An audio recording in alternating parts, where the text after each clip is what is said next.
all the future assistant professor. Welcome back to English by Pooja Singh. So, this is our day 8 of cracking UGC NET JRF, right? And part 2 of John Donne's Passion. So, we have already discussed about the famous and the most romantic poems of John Donne. Now there is a shift.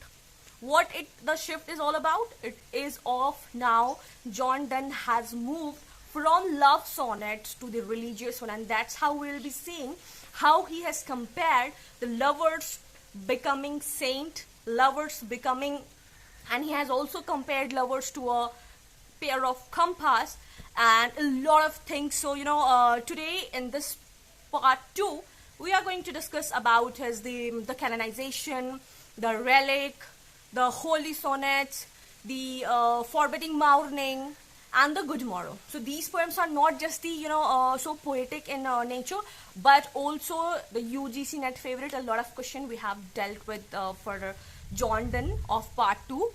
So get your pen, paper, and get the John Donne's poetic series done. So without any delay, let's get started.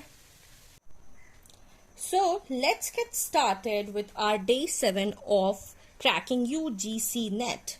Okay, so the very first thing we'll be talking about, in part 1 we have already discussed about the John Donne's most important poem. This is part 2 and we are discussing most important poems of John Donne. Okay, so let's get started. The very first poem is the canonization. Okay, so in this poem, what does the speakers talk about?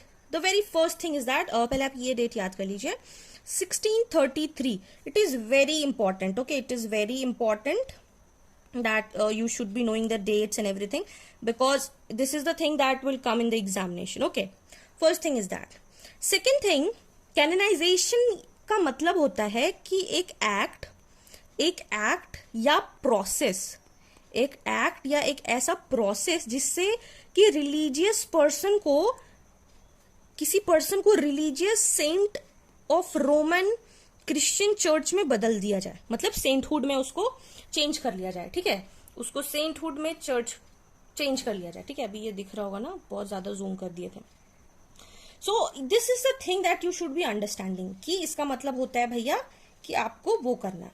उसके बाद that you should understand कि इसमें भले वो बोल रहे हैं कि हाँ हमको चेंज करना है और ये सारा चीज हो रहा है, but he is contradicting the complexity of the romantic love. एक जगह आप बोल रहे हैं कि हम कैनोनाइज कर रहे हैं, हम एक नॉर्मल पर्सन को चेंज कर रहे हैं सेंटहुड में, ठीक है, कि वो रोमन क्रिश्चियन चर्च में रिलीजियस पर्सन बन जाए. But at the other time he is saying कि he is talking about the complexities of the romantic love. ठीक है, make sure you are writing also, तब आपको समझ में आएगा. तो सबसे पहला जो ओपनिंग लाइन है, it talks about for God sake hold your tongue and let me love. अब बताइए, ही इज टॉकिंग अबाउट यहाँ पे सेंटहुड के बारे में. You are making your title sainthood के बारे में and then you are talking about love. तो how he has defended that defence of true love, elevating physical love to a sacred level. Now he is saying कि जो मेरा प्यार है, my प्यार turned me into the elevating physical love to a sacred level, because this is the thing that something I have to be very proud of. ये बोलता है कि इसमें सबसे पहले he is talking to an unnamed addressee. ये बस जैसे हम लोग बात कर रहे होते, जैसे हम आपको बोल रहे थे कि अच्छा ये बताओ इसको ऐसे क्यों ही करना था, ये जो ऐसे ही क्यों करना था, उसको हम लोग बोलते हैं अननेम्ड एड्रेसी. ठीक है, वो बोलता है कि इस पूरे पोएम में ये दिखाया जाता है जो स्पीकर है और जो उनके बिलवर्ड है, यानी जॉन डन और उनके जो बिलवर्ड हैं, वो लोग प्यार कर रहे हैं, they are making love and the unnamed address is troubling them. इनको वो ट्रबल कर रहे होते हैं. ठीक है, उनको ये ट्रबल कर रहे होते हैं.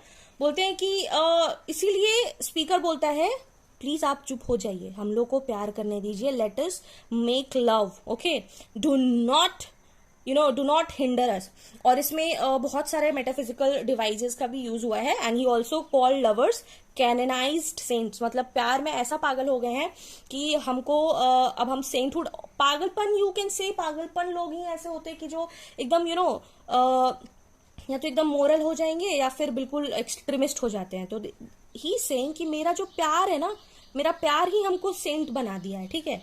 And he also the metaphysical devices which has been used in this, fly, eagle and Dove.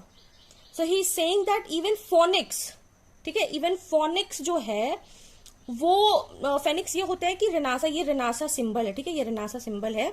और ये death by Burns in ashes, जब कोई डेड बॉडी होता है और उस राख से जब कुछ क्रिएचर क्रिएट होता है ना, तो उसका फेनिक्स बोलते हैं।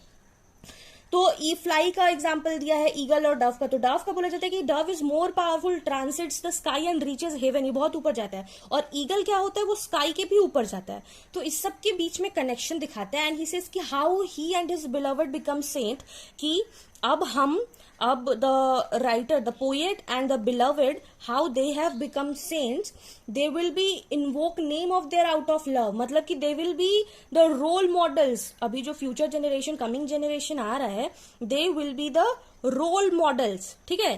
तो that what they are saying कि this is very important. And the ending lines of this poem are, countries, towns, courts, beg from above a pattern of your love. So in this poem, in this canonization, इसमें ये बोलता है कैसे एक normal आदमी को sainthood में convert करना है। And still he is talking about the complexities of the romantic love, ठीक है, he is talking about the complexities of the romantic love. So this is all about the canonization. अब हम लोग इनके बात करते हैं द रेलिक के बारे में, ठीक है। So the relic का opening line is when my grave is broke up again, some second guest to entertain. ठीक है, इसमें इस पूरे पोएम में ये बताया गया है कि कैसे, इसमें ये बताया गया है कि सबसे पहले he says कि when my grave is broke up again, तो पोएम शुरू ही होता है कि यहाँ पे स्पीकर इमेजिन कर रहा होता है कि फ्यूचर में जब उनका ग्रेव को खोला जाएगा तो ग्रेव डिगर को क्या मिलेगा, एक ब्रेसलेट। कैसा ब्रेसलेट, हेयर का। तो ये हेयर किसका है, उनके बोन्स के around, a relic from his past relationship, ठीक है। और रेलिक मतलब होता है रिलीजियस टूल, ठीक है, a relic from the past. तो ही सेइंग कि a relic from the past, he saying कि अगर ऐसा होगा तो उससे ये समझा जाएगा कि this is the strength of love and they will be remembered in the pages of the history, ठीक है। उसके बाद ये बोलता है कि ही सेज, इस पूरे में ये बोलता है ना कि love it should not be physical. ऐसा जरूरी नहीं है कि फिजिकल लव ही सिर्फ लव होता है, but it should be sexless and it should be pure love. पूरे में यही इसका, अगर जब आप पोएम पढ़ोगे तो इसका आपका जो in short, in nutshell, what he say, he talks a lot about platonic love, ठीक है, he talks about platonic love. He says that remains of जो बोन है वो आर्क बिशॉप डिक्लेयर करते हैं कि ये रेलिक है। इसमें ये बोलता है कि ठीक है, okay, when we were there we could not have the love, we could not make the love, but the people when they will find my grave, they will find that relic around my bones. So इसीलिए वो बहुत ज्यादा remember होगा। He says that कि levels of love will be decided on the soul, it will be decided on the soul and not on the sex. So this is what John Donne was. He were more of that platonic love. He believed, and that what here it says that love transcends death. Donne imagines future generation finding his beloved here, that I said. Conceived इसमें ये बोला है कि love becomes a holy relic. Love को जो सिन मान रहे थे, now it has become a holy relic. He reverses the usual idea of sacredness. तो जो हम लोग बोलते हैं कि हाँ, अगर कोई रिलीजियस होली सेंट बनता है तभी वो सेक्रेड हो सकता है, but now he said that कि जो लवर्स है वो होली सेंट बन गए हैं, and that what he says. And relevance बहुत है इस पे, हेयर ब्रेसलेट पे बहुत सारा क्वेश्चन आया हुआ है, एंड डन्स का ग्रेवयार्ड इमेजिनेशन पे बहुत सारा एमसीक्यूज बेस्ड भी क्वेश्चन आया। We will be doing it, okay. In 2014 it was asked, in 2014 it has been asked, and if no piece of chronicle we build in pretty room, so it was sonnet, and the options were from the relic, ठीक है। Now we'll be talking about holy sonnets, death be not proud. So it was from the 19 sonnets करके है इनका, तो वो उसमें था, ठीक है। Opening lines, we'll focus on opening lines. Death, be not proud. So some may have called thee mighty and dreadful, for thou art not so. इसका मतलब ये होता है कि he has talked about death, कि डेथ को इसने पर्सनिफाई किया है, ठीक है। जॉन डन ने डेथ को क्या किया है, डेथ इज पर्सोनिफाइड, बहुत, डेथ को ही हैज पर्सनिफाइड, ठीक है। He has said that death is not powerful, it gives freedom from the worldly सोरो, ठीक है, वो वर्ल्डली सोरो से हम लोग को आजादी देता है, एंड वी बिकम इटर्नल, ठीक है। See it is all about your perception कि आप डेथ को कैसे लेते हैं। अगर आप डेथ के बारे में सोचकर अरे भाई हम मर जाएंगे, I will die in the next moment, I will die in the next moment, तो डेथ के आने से पहले तो आप 1000 इन्फिनिटी टाइम्स मर चुके हो। So why to live like a coward, live like a proud man, ठीक है। और जब डेथ को आना होगा ना तो nobody can stop, nobody can stop. So इसके डेथ के बारे में वो वही बोले हैं कि डेथ से डरने का कोई रीजन नहीं होता। हाँ, dead mighty, it might be mighty dreadful, but deny says poor death, ठीक है।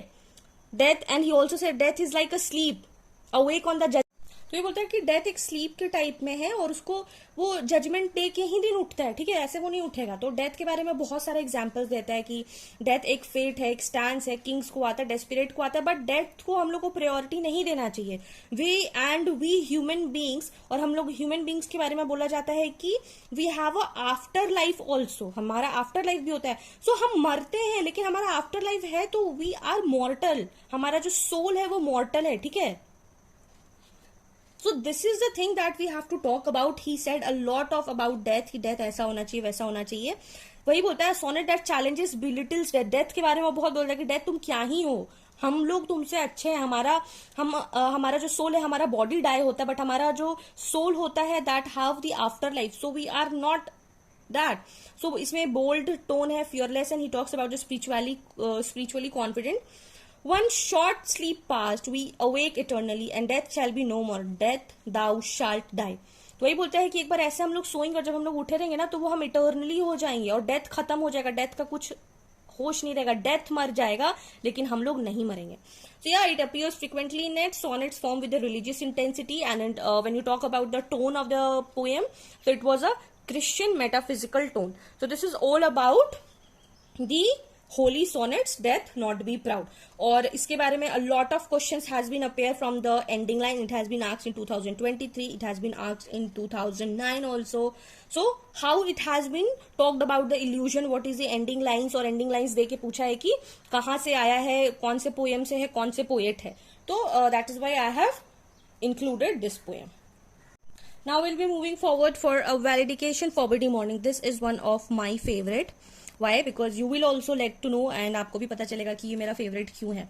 तो सबसे पहले हम लोग जान लेते हैं कि अब वैलिडिकेशन का मतलब क्या होता है। तो वैलिडिकेशन का मतलब होता है कि it refers to a small farewell, ठीक है। एक फेयरवेल के बारे में बात होता है, farewell speech, suppose farewell speech आप कंसिडर कर सकते हैं, या जब कोई दूर जा रहा होता है तो उसके लिए आप एक स्पीच टाइप का या फिर एड्रेस कर सकते हैं, ठीक है। ये मेरे को क्यों अच्छा लगता है, हम ये बताते हैं। हमको ये इसलिए अच्छा लगता है क्योंकि इसमें बहुत अच्छा बताया है। सबसे अच्छा बात मेरे को इसमें ये लगता है कि जब हम सेपरेट होते हैं किसी से, ठीक है, B it your husband, B it your wife, B it your girlfriend, B it your boyfriend, B it your father, B it your mother, B it any relation, ठीक है। यहाँ पे हस्बैंड वाइफ और गर्लफ्रेंड बॉयफ्रेंड के बारे में बात हो रहा है, ठीक है।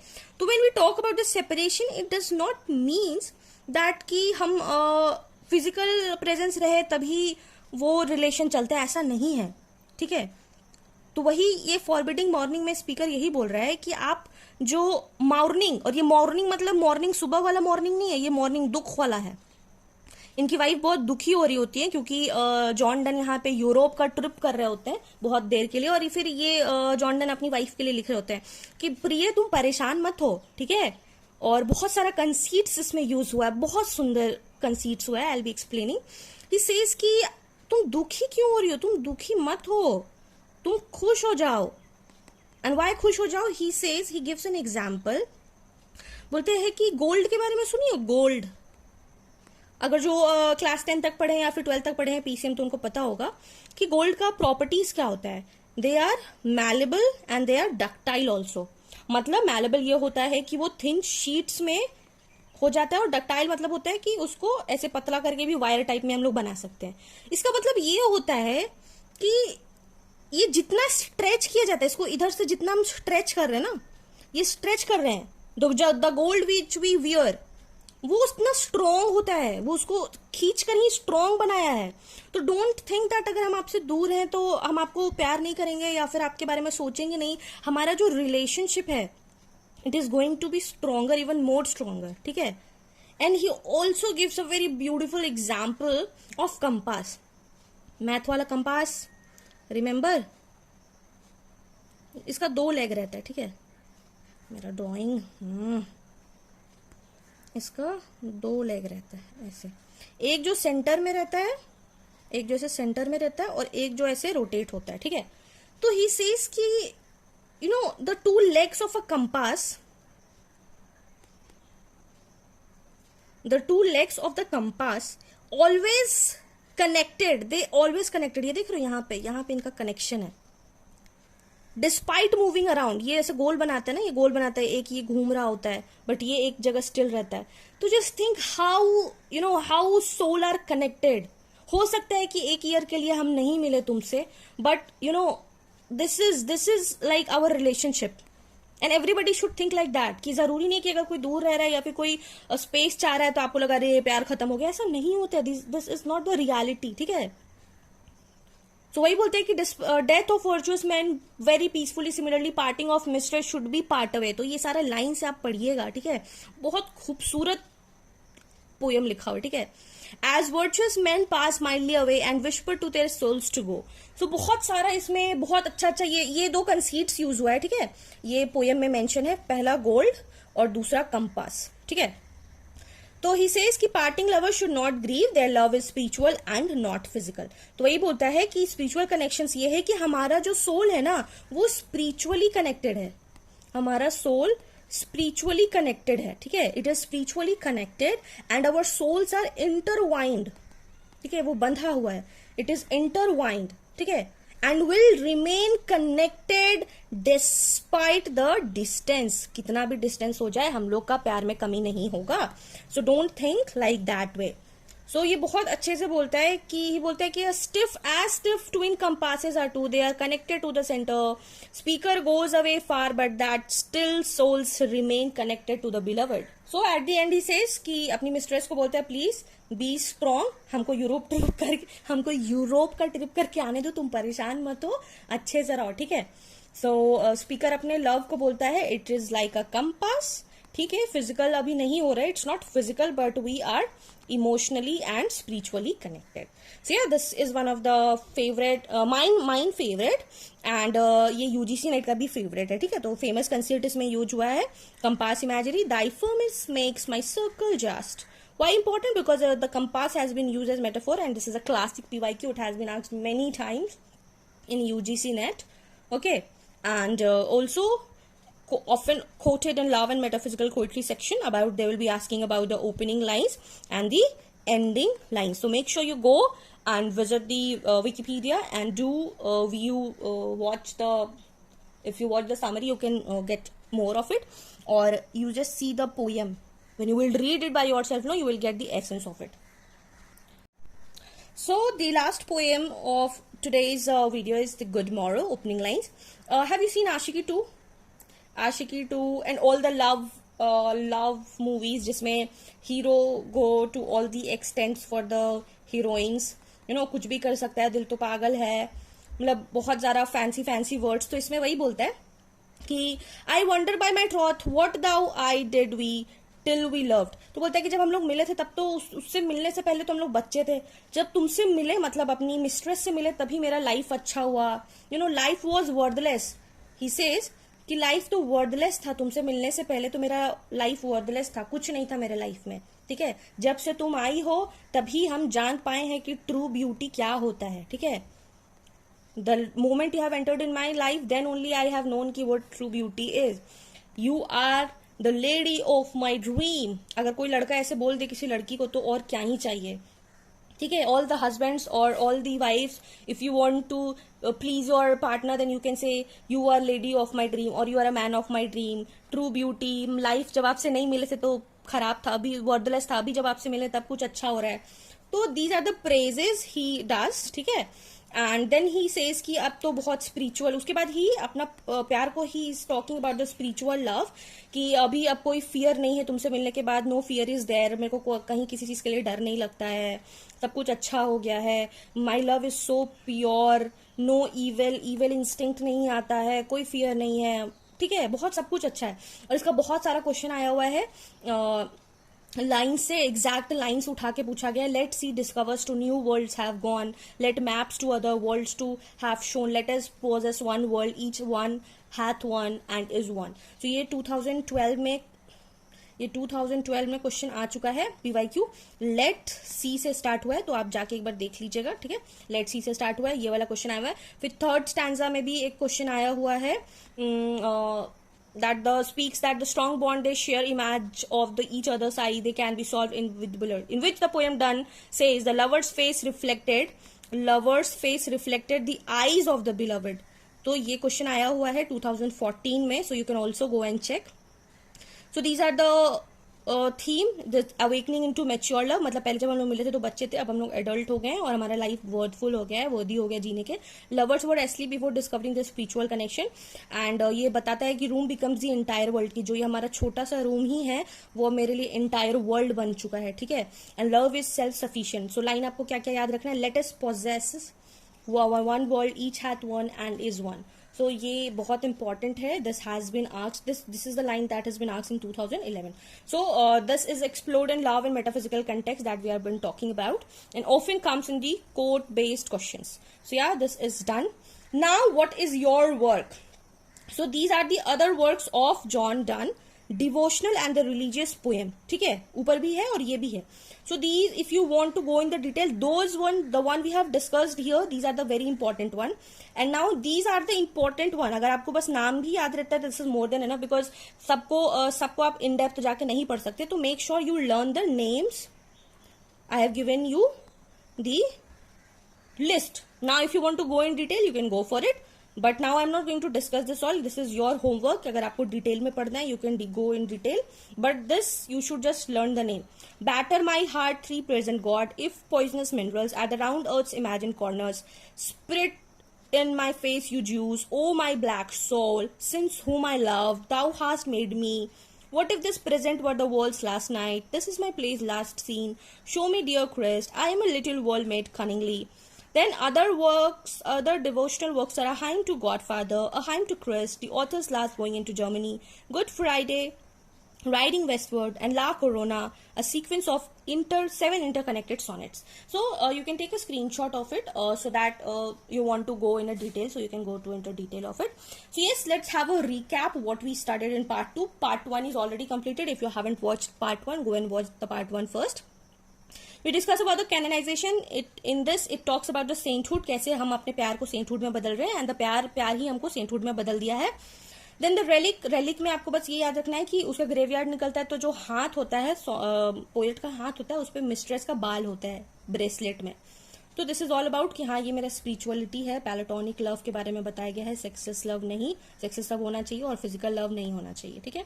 Then holy sonnet, death not be brought, डेथ को बहुत डिग्रेड किया गया है. डेथ आप बहुत गंदे हैं, but we are human beings. हमारा बॉडी डाई होता है बट हमारा सोल हमेशा अमर रहता है, ठीक है.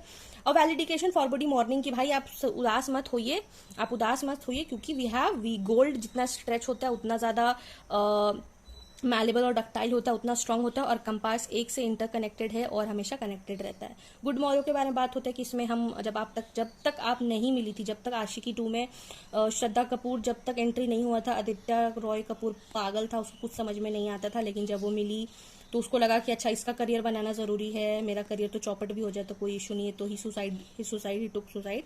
बट ये नहीं होना चाहिए था. इसका मेरे को एंडिंग बहुत वेग लगा. This was not the thing. मतलब ये इसके लिए कुछ भी बोला ना कि हम तो पागल थे, तुम आई तो फिर वो देखने लगा, छोटी छोटी चीजों में खुशी बांटने लगा, ऐसे वैसे दीज दैट सबका हेल्प करने लगा, तो इसी टाइप का है, ठीक है. फिर ये सारा लास्ट में होली सोनेट जितना भी है आपको दे दिया. So this is it. Your homework is to complete part 1 and part 2, and do let me know what is your favorite poem of John Donne. So that was a wrap for John Donne's poetry. And what did we dealt with all it? We have dealt that how John Donne poetry combines the wit, combines logic, combines deep emotional intensity, and that is exactly why UGC NET keep asking, and it has been repeated in UGC NET year after year. So what we have discussed till now, we have discussed that how John Donne's poetry is moving from love, religion to life and death, and his metaphysical lenses turns the ordinary into the extraordinary. So yes, what you need to keep things in mind: the very first thing, opening lines should be there. You should know how you have to identify the conceits. You should also know that make sure that what other poets have said about John Donne. So these are the very important things, okay? And these are the most important poems of John Donne, and like that I'll be covering all the important poets of British literature like that. As of now we are dealing, see, these are the parts of British literature. Make sure they don't get confused. These are the series. I'm making a series of British literature. From British literature we are covering all the important poets. Now this is the important poets of Jacobean and Caroline age, okay? So I'll be making the next video on the most important poets of Cavalier age or the metaphysical poetry. So stay tuned, and do not forget to hype this video. You can hype it more and more, and that is the way you can show me your your respect, your encouragement, your strength, that yes, you are liking this video, and that will give me a motivation that yes, you have to make make more and more such video that will going to help you a lot. And yes, if you found this video helpful, do not forget to like, share with your friends, those who are in the UGC NET JRF journey for December 2025, and subscribe for more such content. Thank you, take care, keep learning, keep shining.